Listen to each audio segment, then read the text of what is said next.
할렐루야.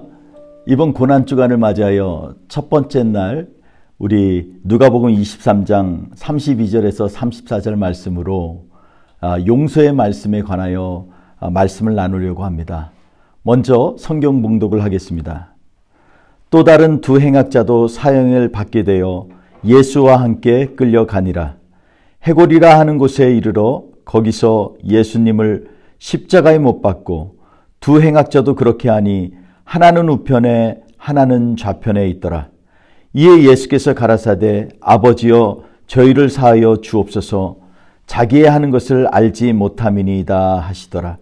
저희가 그의 옷을 나눠 제비 뽑을세. 오늘 말씀을 통해서 저는 저들을 사하여 주옵소서라는 제목으로 하나님의 말씀을 나누고자 합니다. 성경에 의하면 예수님께서 십자가에 달리셔서 7번 말씀을 하신 것이 기록되어 있습니다. 오늘 말씀에서는 예수께서 십자가에 달리신 후에 첫 번째 하신 말씀을 통해 십자가의 은혜를 묵상하고자 합니다. 32절을 보면 예수께서 사형을 선고받은 두 행악자와 함께 십자가에 달리기 위해 오는 장면이 묘사됩니다. 동일한 말씀이 기록되어진 마태복음과 마가복음에 의하면 그 행악자들은 강도라고 묘사하고 있습니다.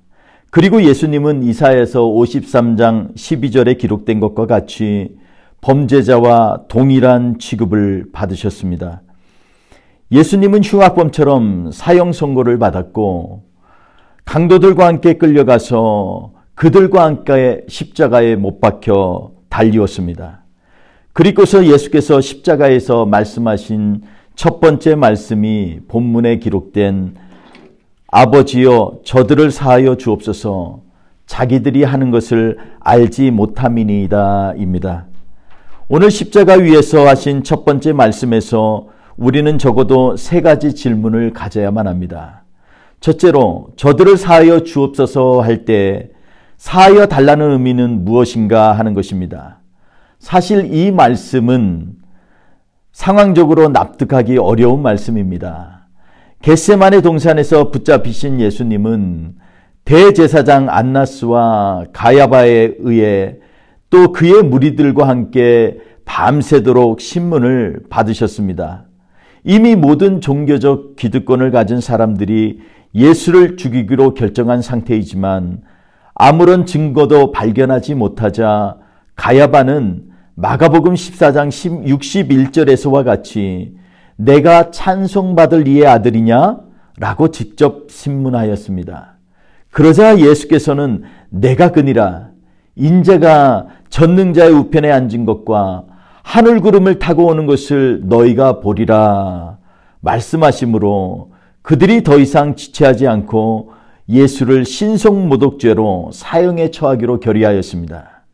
당시 로마 제국에서는 식민지의 자치를 어느 정도 인정해 주어서 사형에 해당하는 중형의 판결을 제외하고는 산헤드린 공의회에서 판결할 권리가 주어졌지만 예루살렘 종교 지도자들은 이미 예수를 죽이기로 작정하였기에 총독 빌라도에게 곧바로 예수를 데려간 것입니다.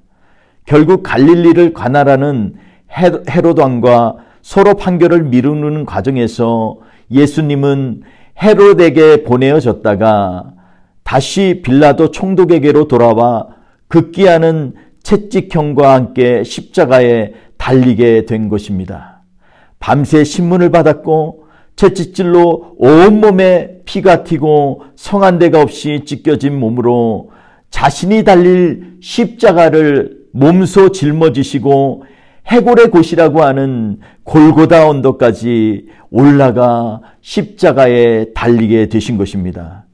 예수님께서 아버지여 저들을 사하여 주옵소서라고 말씀하셨을 때에는 상황적으로도 육체적으로도 더 이상 지탱할 수 없는 극도의 탈진하신 상태이기에 이 말씀을 하신 것이 단순히 온갖 불법과 악행을 저지르는 자들에 대하여 하나님의 사랑과 용서에서 기인한 말씀이라고 하기에는 십자가의 처형이 잘 연결이 안 되는 말씀입니다.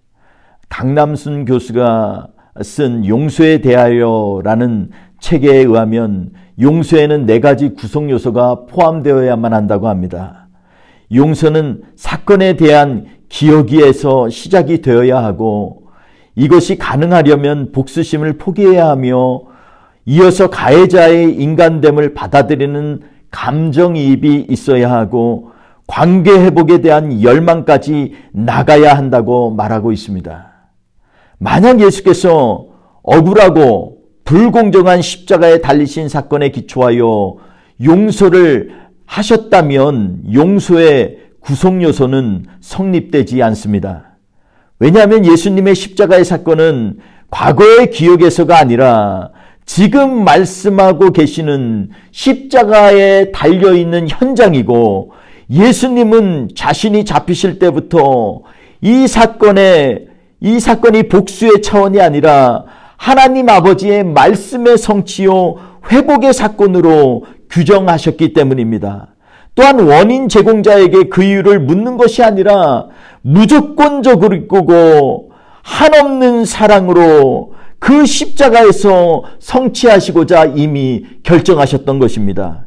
그러므로 저들의 죄를 사하여 주옵소서라는 위대한 용서의 말씀은 단순한 용서의 차원이 아니라 시공간을 초월해 죄로 인해 죽을 수밖에 없는 전 인류를 위하여 하나님 아버지 앞에 드리는 간절한 중보의 기도라고 보아야 할 것이 타당합니다.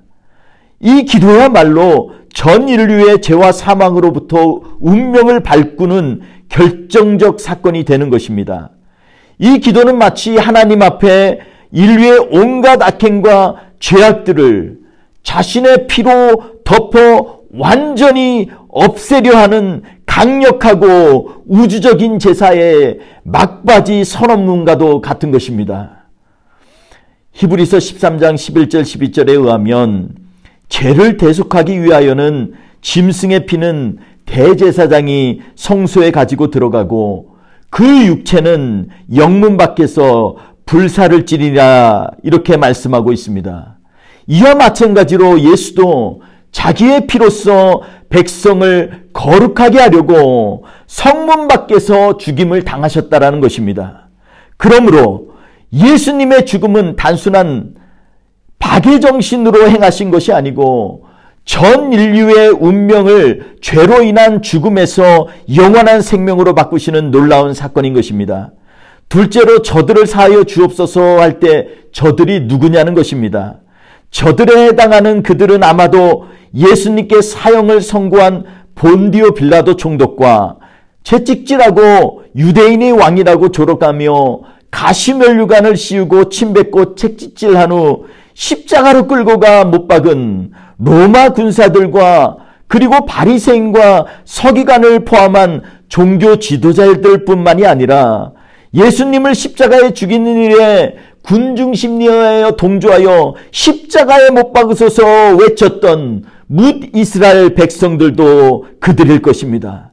그뿐 아니라 예수님의 좌우편에 달린 행악자들인 강도들의 자리에는 원래 며칠 전만 해도 그의 제자들이 서로 차지하려고 했던 자리입니다.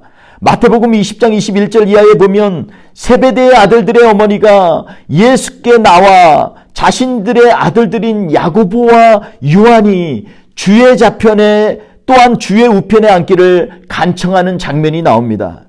이에 다른 제자들이 분이 여겼다라고 말씀하고 있습니다. 서로 그 자리를 앉아보겠다고 다투던 제자들은 지금 어디에 있습니까? 너희가 내가 마실 잔을 마실 수 있겠느냐? 말씀에 예 할 수 있나이다 하던 제자들은 지금 어디 있느냐는 말입니다.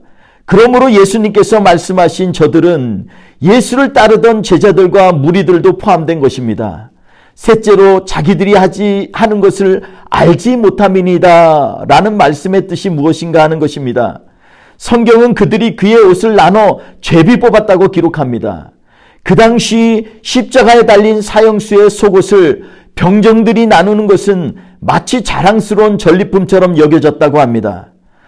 가장 수치스러운 속옷을 나눠 가진 것은 사형수에게 2번 죽이는 일과 마찬가지입니다.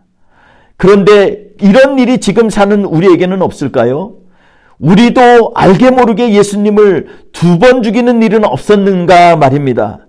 지금 교회들에게 가장 심각한 도전은 교회가 폐쇄되고 예배 현장이 없어져 교세가 줄어들고 인원이 주는 것이 아니라 우리 안에 예수 그리스도와의 연합과 교제가 사라져 간다는 것입니다.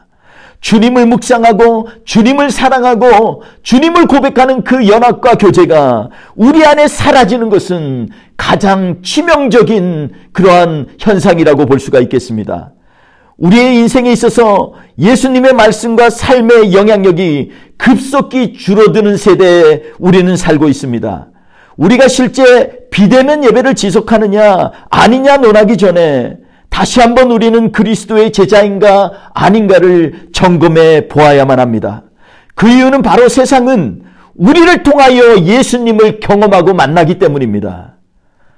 좌우자리 쟁탈전이 아니라 그리스도와 함께 십자가의 점과 욕심을 못 받고 어떤 상황에도 기꺼이 주님의 고난의 잔을 마실 믿음의 결단으로 그 십자가를 메고 주님을 따르는 삶을 살고 있느냐 말입니다.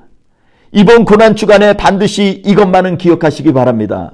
우리 예수께서 이 땅의 모든 족속과 만민들의 죄를 대속하시기 위하여 십자가에 못 박혀 달려 돌아가신 피 흘림의 용서함을 반드시 되새기길 소망합니다. 이 우주적인 용서의 피 흘림이 매일마다 경험하는 나의 삶에 주님께 내어드리는 의미 있는 사건이 되도록 결단하여야만 합니다.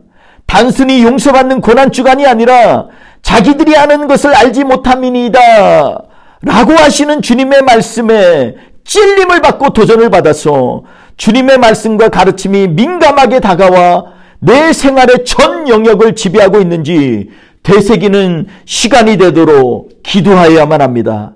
이번 고난주간을 통하여 우리의 영혼이 치유되고 회복되어지는 복된 시간이 되시기를 주님의 이름으로 축원드립니다. 같이 기도하겠습니다.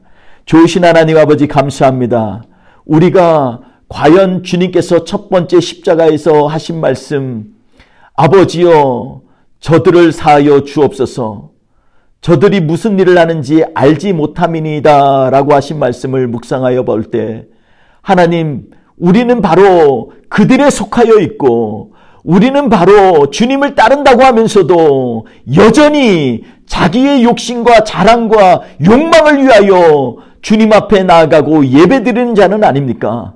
이 시간에 주님께서 우주적으로 우리의 모든 죄악들을 담당하시고 십자가에 지셨던 사건을 묵상하면서 다시 한번 우리 안에 주님으로부터 오는 용서가 넘쳐나는 하루가 되게 하여 주시옵소서. 예수님의 이름으로 기도했습니다. 아멘.